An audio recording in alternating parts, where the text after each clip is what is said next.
Hi everyone. Agriculture sector India की economy के दृष्टिकोण से सबसे महत्वपूर्ण सेक्टर्स में से एक है। वैसे तो इन टर्म्स ऑफ जीडीपी में बात करें तो एग्रीकल्चर सेक्टर का 20% का कंट्रीब्यूशन होता है, लेकिन यह उतना ज़्यादा नहीं है अगर हम इस बात से कंपेयर करें कि इंडिया की 50% पॉपुलेशन एग्रीकल्चर सेक्टर से ही जुड़ी हुई है। तो इसलिए एग्रीकल्चर सेक्टर का ग्रोथ हो, यह हर गवर्नमेंट की प्रायोरिटी लिस्ट में रहता है। तो इसलिए इस वीडियो में हम एग्रीकल्चर से जुड़े एग्रोकेमिकल सेक्टर के मार्केट को एनालाइज करेंगे, देखेंगे कि इसका फ्यूचर ग्रोथ क्या है, किस तरीके से इसने ग्रोथ दिखाया है, और उन कंपनियों को जानेंगे जिन्होंने इन्वेस्टर्स को कंसिस्टेंट रिटर्न दिया है पिछले कुछ वर्षों में और जो आगे भी एक अच्छा परफॉर्मेंस देंगे, उन कंपनियों के बारे में देखेंगे। वर्तमान में दुनिया का ऑलमोस्ट 18% पॉपुलेशन इंडिया में रहता है। एरिया वाइज बात करेंगे तो टोटल पूरी दुनिया का 2.4% हिस्सा ही हमारे पास में है। इसलिए ज़रूरी है कि ज़्यादा से ज़्यादा क्रॉप के प्रोडक्शन के लिए हम ज़्यादा से ज़्यादा एग्रोकेमिकल प्रोडक्ट जैसे कि इंसेक्टिसाइड, फंगिसाइड्स को यूज़ करें। इन टर्म्स ऑफ प्रोड्यूसिंग के मामले में एग्रोकेमिकल का वर्ल्ड का चौथा सबसे बड़ा देश है। यूनाइटेड स्टेट्स, जापान और चाइना के बाद इंडिया सबसे बड़ा एग्रोकेमिकल प्रोड्यूस करता है। लेकिन अगर हम बात कंजप्शन की करेंगे तो सबसे दुनिया के लोवेस्ट कंट्रीज में आता है। इंडिया का कंजम्पशन देखेंगे तो 0.58 केजी पर हेक्टेयर है। यही वजह है कि इंडिया में जो पर हेक्टेयर क्रॉप का प्रोडक्शन है, फसल है, का उत्पादन उसका बहुत कम होता है।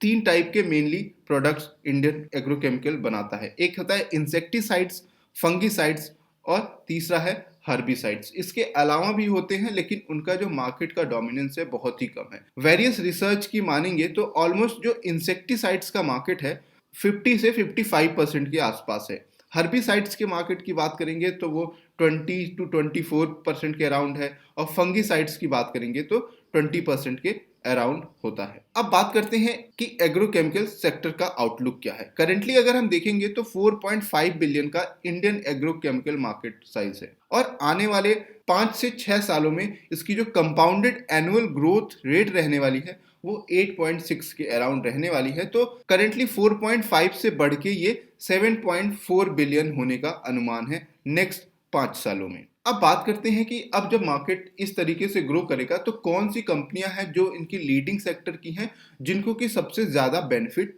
होगा। अब उन कंपनियों को और उनके परफॉर्मेंस को देख लेते हैं। तो सबसे पहली कंपनी है पीआई इंडस्ट्रीज लिमिटेड।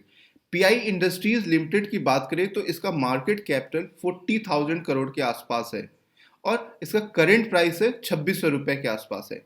इंडस्ट्री का प्राइस टू अर्निंग रेशियो देखेंगे तो 31.1 है, और इस स्टॉक को देखेंगे तो 55.4 है, जो कि यहाँ से हमें जो है थोड़ा ज़्यादा वैल्यूएशन पे दिख रहा है, क्योंकि ये जो स्टॉक है हमेशा से डिमांड में रहता है और इन्वेस्टर्स इसको ज़्यादा प्रीमियम पे करने के लिए रेडी रहते हैं।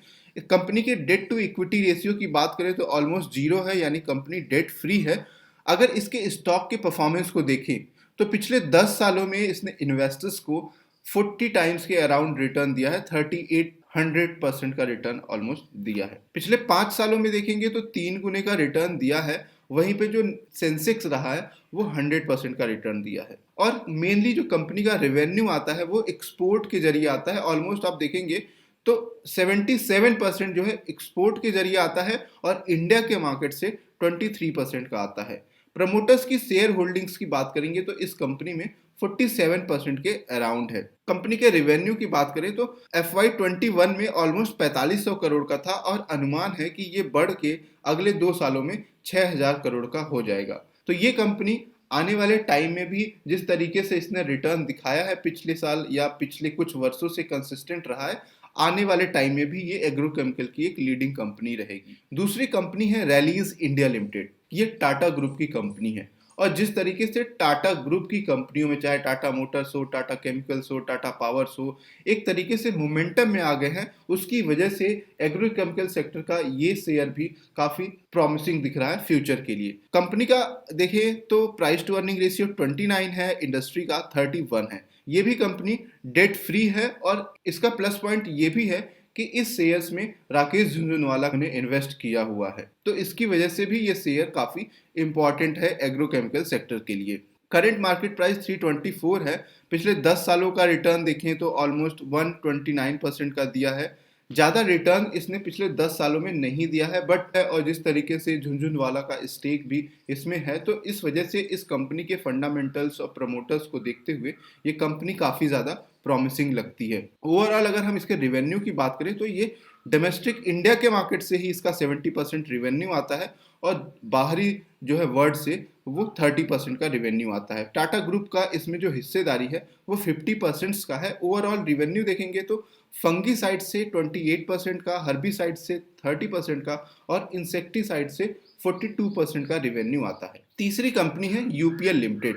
अब इसका मार्केट कैपिटल देखेंगे तो 64,000 करोड़ के आसपास है और करंट मार्केट प्राइस 850 का है। प्राइस टू अर्निंग रेशियो 21 है, इंडस्ट्री का 31.16 है। बट अगर रिटर्न देखेंगे पिछले 10 सालों में तो ये 707% का रिटर्न दिया है।